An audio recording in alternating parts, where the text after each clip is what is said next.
If Socrates had a smartphone, would he scroll or question the scroll? Imagine him standing in the middle of the modern world. Notifications buzzing, screens glowing, opinions flying faster than arrows. The agora is gone, replaced by the endless feed. But Socrates wouldn't rage against it. He wouldn't throw the phone away or hide in a cave of silence. He'd study it. He'd ask, what am I really seeking when I scroll? Because to him, the question was always more powerful than the answer. We chase dopamine, distraction, and validation, all disguised as connection. But what if the man who questioned every belief walked among us today? Not to condemn our devices, but to teach us how to use them without losing ourselves. This isn't a story about deleting social media. It's about redefining it. Because the problem isn't the phone. It's our unexamined mind behind the screen. So today, let's imagine, what would happen if you learned to scroll like Socrates? Once upon a time, conversation was an art. In the agora of Athens, people gathered to exchange ideas, not to win, not to impress, but to understand. Now our new agora fits in our pockets. We open Instagram, X, TikTok, and it feels like dialogue. Words flying everywhere, opinions echoing. A million voices speaking at once.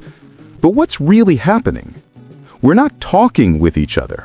We're performing for each other. The algorithm doesn't reward truth. It rewards noise. It amplifies outrage, not understanding. It promotes certainty, not curiosity. Socrates walked through the streets of Athens asking, what do you mean by that? Today, we scroll past anything that challenges us, double-tapping what already agrees. We replaced curiosity with certainty and called it content. We replaced dialogue with dopamine and called it connection. But deep down, we know something's missing. Because the more we post, the less we feel heard. And the more we speak, the less we truly listen. The agora used to sharpen minds. Now the feed dulls them. And maybe that's where Socrates would begin his questioning again. Every scroll invites a reaction. A comment, a reply, a post, all asking for one thing: speed. But Socrates understood something we've forgotten. Wisdom doesn't rush. He didn't answer to win. He paused to understand. That small space, the silence before he spoke, was where truth began to breathe. Imagine if we lived that way online. Before posting, before replying, before adding to the noise, we paused. Because not every thought deserves an audience. Not every emotion deserves an upload. Socrates might have kept a single rule for social media. Never speak before you've questioned your own intent. Here's a simple Socratic habit for the digital age. 3 quiet questions before you share anything.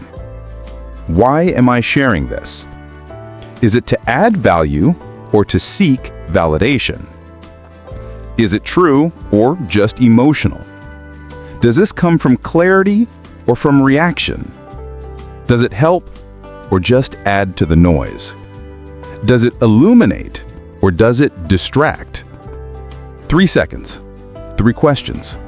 That's all it takes to turn posting into reflection and silence into strength. Because wisdom, in the end, is not about saying more. It's about knowing when not to speak. Imagine this. You open your social feed just for a minute, but that minute becomes a mirror, reflecting not just the world, but you. The posts you stop on, the ones you scroll past, the arguments you read but don't comment on, form a quiet portrait of your inner state. Your fears, your cravings, your ego's need to be seen. Socrates said, the unexamined life is not worth living. If he lived today, He might have said the unexamined feed is not worth scrolling. Because here's the truth. Your feed doesn't just show you the world. It trains you to see it in a certain way. Algorithms don't serve curiosity. They serve attention. And what gets your attention shapes your perception. If your feed feels full of anger, maybe it's because your mind is searching for conflict. If it's filled with envy, maybe you've forgotten gratitude. If it's endless noise, maybe silence has become uncomfortable. As one modern philosopher might say, if your feed reflects your fears, maybe it's time to change what you feed it. Every like, every click, every share is a vote for what you want more of. The digital agora doesn't reward reflection. It rewards reaction. But reaction is the death of wisdom. Socrates looked inward before he spoke. We scroll outward before we think. So maybe the next time you open your feed, pause, not to consume, but to notice. What does this say about what you're feeding your mind? And deeper still, what does it reveal about what's feeding you? Socrates never wrote a tweet, never posted a story, never argued in a comment section. Yet his wisdom might be the most powerful antidote to our digital chaos, because he lived by principles, not trends. Let's translate his philosophy into something we can live by online. 3 simple Socratic rules for the digital age. Rule 1. Ask before you react. Before you reply, repost, or rage, pause. Ask yourself, do I understand or am I just reacting? That's what Socrates did. When someone attacked his ideas, he didn't strike back, he asked why. He replaced judgment with curiosity. Imagine this. You see a controversial post and your fingers itch to comment. Instead of typing, take a breath and ask, is this about truth or about me wanting to be right? That tiny pause can save you from hours of mental noise. Wisdom begins the moment you choose to question, not react. Rule 2. Share to clarify, not impress. Socrates didn't speak to sound smart. He spoke to see clearer. But today, most of what we share online isn't about clarity, it's about validation. We post to prove, not to explore. Before you hit share, ask, am I sharing this to understand or to be understood? If it's the first, it will lead to dialogue. If it's the second, it will feed the ego. Imagine writing something not to collect hearts, but to collect insight. Imagine your posts as questions, not performances. That's how real conversation begins again. Rule 3. Follow minds, not metrics. The modern agora tells us to chase numbers, likes, followers, views, but Socrates would have told you, follow wisdom, not applause. Metrics measure reach, not depth, and sometimes the quietest voices carry the deepest truths. Instead of following what's trending, follow what challenges you.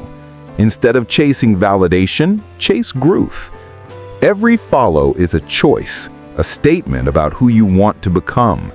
Your feed, like your mind, becomes what you feed it. 3 rules, simple but radical. Ask before you react. Share to clarify, not impress. Follow minds, not metrics. They sound ancient, but they're the future of digital sanity. Because the more connected we get, the more we'll need philosophy. Not as theory, but as practice. And the best part is, you don't have to delete your apps. You just have to use them with awareness. Socrates didn't fear conversation. He just refused to let it replace thinking. Maybe it's time we did the same. Everyone's talking about detox. Delete your apps, go offline for a month, escape the noise. But here's the truth. Socrates wouldn't have deleted his feed. He'd have mastered it. Because running away from distraction doesn't create wisdom, awareness does. He didn't leave Athens when it got loud. He stayed in the marketplace, surrounded by merchants, gossip, and chaos, and still found clarity in the middle of it all. Maybe the problem isn't the screen. Maybe it's how we show up behind it. Socrates would tell you, you can't find peace by avoiding life, only by examining it. So don't think of a digital detox as deleting apps. Think of it as reclaiming attention. Every time you scroll consciously, you detox. Every time you pause before posting, you detox. Every time you choose curiosity over outrage, you detox. The goal isn't escape, it's awareness. To live among the noise, but not be owned by it. Because real freedom isn't disconnection, it's presence. And that's something no algorithm can take from you. Socrates didn't just ask questions, he lived them. So if he had a smartphone, he wouldn't delete it. He'd turn it into a mirror for the mind. Here's how you can do the same, a daily ritual I call the Socratic scroll. Morning, before you open any app, ask, why am I opening this? Is it curiosity or just habit? This question turns your thumb into a philosopher's pause. You reclaim your day before the algorithm does. Afternoon, when you share something, ask, what truth have I shared? Did I post to impress or to express something real? Socrates taught that clarity begins when motives are examined. Even one honest post can shift your digital world from performance to purpose. Evening, before bed, ask, did I consume more than I created? Not just content, but thought. Did I fill my mind or feed it? That's how wisdom starts, not with a new app, but a new awareness. These 3 questions turn your phone from a source of distraction into a tool of reflection. That's the Socratic way. Not to reject the world, but to reshape it through consciousness. Socrates wouldn't delete his account. He'd use it to think better, not louder. Because your feed is more than pixels and posts. It's a mirror of your mind. If it's filled with noise, maybe it's time to question what you've been feeding it. Pause, reflect, reclaim your attention. The moment you question your scroll, you begin to see that every tap, every post, every like is a chance to practice philosophy in real time. If this made you pause before your next scroll, subscribe, and let's keep exploring how ancient wisdom frees modern minds.